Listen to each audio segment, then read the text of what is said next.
Hello, hello, hello, hello. I'm Z, and it's so nice to be here with you.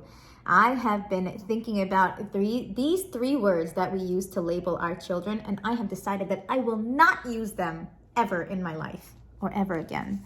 And here they are. The first one, shy. The second one, bratty. And the third one, spoiled.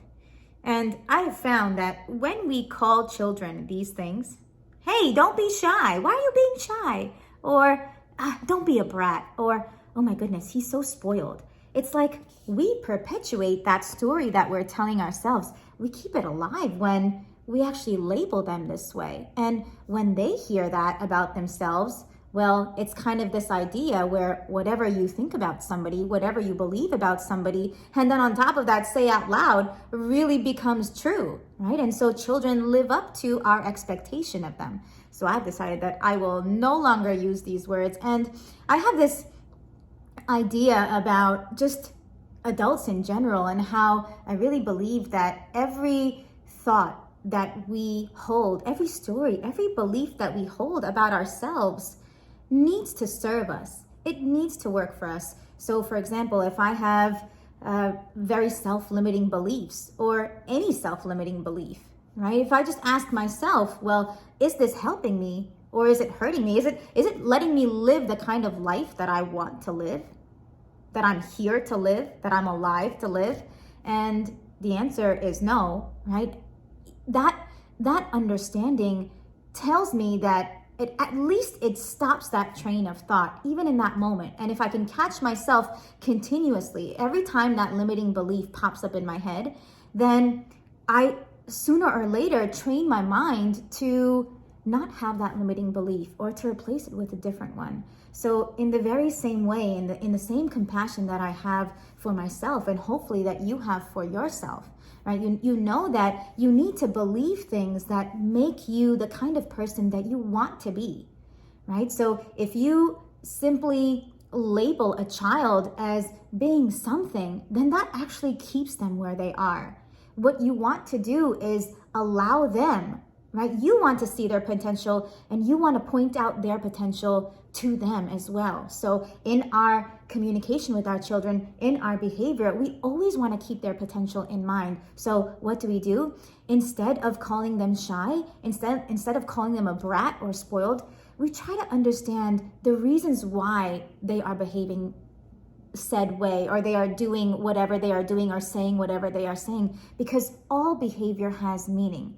All communication has meaning. If you think about a girl that meets a guy for the first time and the way that she leans over, right? Or the way that she twirls her hair, all of these things have meaning, right? So our body language has meaning. The same way, everything that you do in your daily routine, you do for a reason. So literally everything that we say, everything that we do, everything that comes from us human beings has some kind of meaning. And so children are the exact same way. And for them, it's even trickier because they don't have the language to communicate what they're feeling, right? And even if they did have the vocabulary, right? How hard is it for us adults to talk about how we feel, right? But even if they did have the language, they don't have the understanding, they don't have the self-awareness, and they don't have the experience to know that this feeling that I'm feeling right now is shame or guilt or sadness. And so very often what it looks like is kicking or screaming or this undesirable behavior, this unwanted behavior. But truly our children are struggling because nobody wants to behave that way, right? No adult wants to behave that way, and certainly no child wants to behave that way. So our children are doing the best that they can, just like you and I are, right? And the same compassion that we have for ourselves is what they need as well. And we also probably need to give them even more compassion because they've only been alive for a few years and they don't have enough experience to understand that, I can recognize in my body when a little better than before. And that's 33 years in the making, right? I can recognize that, I'm feeling ashamed or I feel I feel guilt about something. I can recognize that now, but that's taken me a long time, and still it's difficult for me to recognize how I feel sometimes. So our kids have only been alive for a few years, right? And so they don't even have as much experience as we do in identifying how they feel, right? And if they did, they would probably behave better, right? If you have a child that is acting out or is doing things that you can't really understand, and it's there are consequences socially, and the child is struggling with his friends or in class, it would really, really benefit your child, and it would also benefit you to really think about and even just ask questions. You can ask him questions if he's old enough, right? Or even as young as like 1 or 2 years old, even just to inspire their thought process, even just to lead them into finding out for themselves why they might be behaving a certain way, right? So simple questions like, I saw that today you kicked your friend on your playground. That must have really hurt him, and you must have been really, really upset to do that. Was there any reason? Was there a reason that you did that? And maybe your child says, well, he didn't want to play with me. He played with his other friend instead of me. And when I tried to talk to him, he turned away and he went on the slide.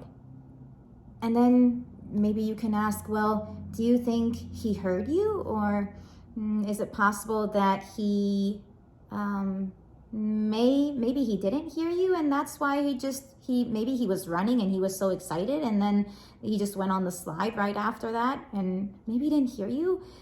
So it's this sort of helping the child to introspect, right? This journey of introspection that you're taking them on, right? Through your own investigative questions. So you don't actually want to tell them what happened. You don't want to tell them the reason for it. You allow them to come to a possible reason or a range of reasons on their own, right? You allow them to explore, and that really just opens up their mind. It opens up their world, right? So that now they're not looking through this narrow scope of well, he doesn't like me and he didn't want to play with me, and that's why I don't want to be his friend.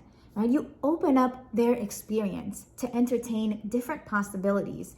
And now your child, the next time your child is in a situation where maybe somebody behaves with him in a less than optimal way, right? He starts to wonder about the other person's experience. And our children from a young age are so me focused that gradually, as we start to ask them these questions, they begin to look through the eyes of other people. And honestly, when we do that, I mean, the sooner they are able to think about other people, the sooner they are able to relate to other people, work well with people, play with others, and contribute to others, and contribute to this world in their highest way. So I hope this video was helpful.